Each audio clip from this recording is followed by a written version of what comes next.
আমরা তো বাজার নিয়ন্ত্রণের চেষ্টা করতেছি না।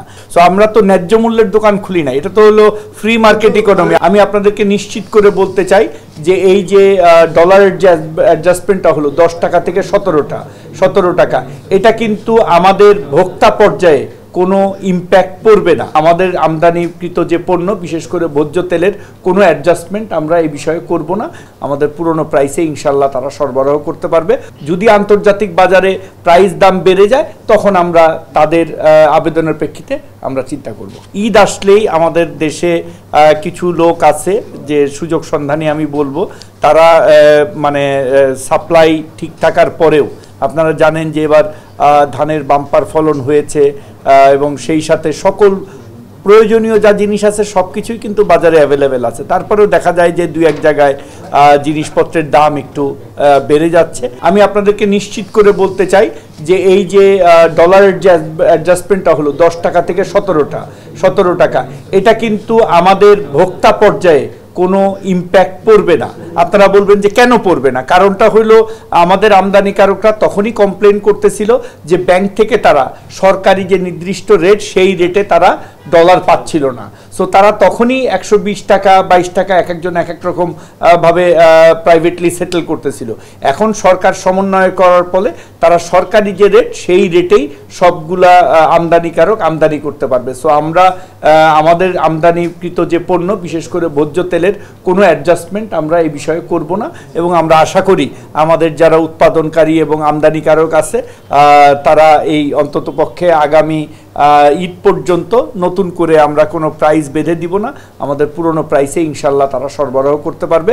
যদিও 6.5% ডলার ডিপ্রিসিয়েটেড হয়েছে, ডিভ্যালুড হয়েছে, তারপরেও আমাদের যে দাম, সেই দামটা আমরা একই পর্যায়ে রাখবো ভোক্তাদের সুবিধার্থে। না, আগে আমরা যে দামটা নির্ধারণ করে দিয়েছিলাম, ওই দামের বাইরে আগামীর মানে ঈদ পর্যন্ত নতুন কোনো দাম আমরা দিব না। ওই পুরান দামেই তারা সরবরাহ করবে, এটা আমি একেবারে সবাইকে আশ্বস্ত করতে পারি। যদি আন্তর্জাতিক বাজারে প্রাইস দাম বেড়ে যায়, তখন আমরা তাদের আবেদনের প্রেক্ষিতে আমরা চিন্তা করব। আমরা তো বাজার নিয়ন্ত্রণের চেষ্টা করতেছি না, আমরা বাজারটা যেন প্রপারলি ফাংশন করতে পারে, ডিমান্ড এবং সাপ্লাই অনুযায়ী জানি প্রাইসটা নির্ধারিত হয়, এবং যেগুলো আমদানিকৃত পণ্য সেগুলো আমাদের যে ইন্ডিকেটিভ প্রাইস তার কারণে কাছাকাছি থাকে, এটাই আমাদের চেষ্টা থাকে। সো আমরা তো ন্যায্য মূল্যের দোকান খুলি না, এটা তো হলো ফ্রি মার্কেট ইকোনমি। আমরা বলতেছি যেটা ঘোষণা করা হয়েছে তার কোনটা সমস্যা হয়েছে? মানে আপনি তো স্পেসিফিক বললেন, আমার ঘোষণাকৃত পণ্য হলো দুইটা, একটা হলো তেল, একটা চিনি।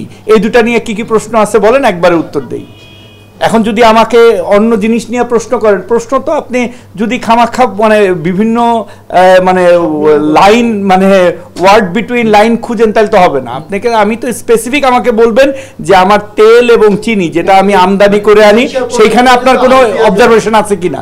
আলু পেঁয়াজ, আমি বলি আলু পেঁয়াজ এগুলা কৃষিজাত পণ্য, কৃষি বিপণন অধিদপ্তর আইন দ্বারা তারা এটার বাজার ব্যবস্থাপনা করবে এবং যৌক্তিক মূল্য নির্ধারণ করে মনিটরিং করবে। আমরা দেখছি বাজারে এখন পর্যাপ্ত পেঁয়াজ আছে, কিন্তু দাম এখন 70 থেকে 80 টাকা হয়ে গেছে। ক্ষেত্র বিশেষ কোথাও তার চেয়ে বেশিও নেওয়া হচ্ছে। 1 2 নম্বর হচ্ছে আলুতে আমরা স্বয়ংসম্পূর্ণ আলু নিয়ে আমরা আগে আলু ফেলে দিতে হয়েছে, আলু রাখতে পারছে না, নানান সমস্যা। কিন্তু সেই আলুই আমরা এখন 55 থেকে 60 টাকা দামে কিনে খাচ্ছি সর্বনিম্ন। তাহলে আমাদের এই যে ভোক্তারা অনেক বেশি দামে খাচ্ছে, এইটা বাজারে যে প্রভাব পড়ছে সেটা দেখবে কে? এটা আপনার কি দায়িত্বের মধ্যে পড়ে কিনা? আমরা 3টা মন্ত্রণালয় একসাথে বসে, যেহেতু বাণিজ্য মন্ত্রণালয়ের দায়িত্ব বাজারে নিত্য প্রয়োজনীয় জিনিস যেন সরবরাহ ঠিক থাকে এটা মনিটর করা, অবশ্যই সরকারের যে কোনো জিনিসের দায়িত্ব তো অবশ্যই বাণিজ্য মন্ত্রণালয়ের আছে।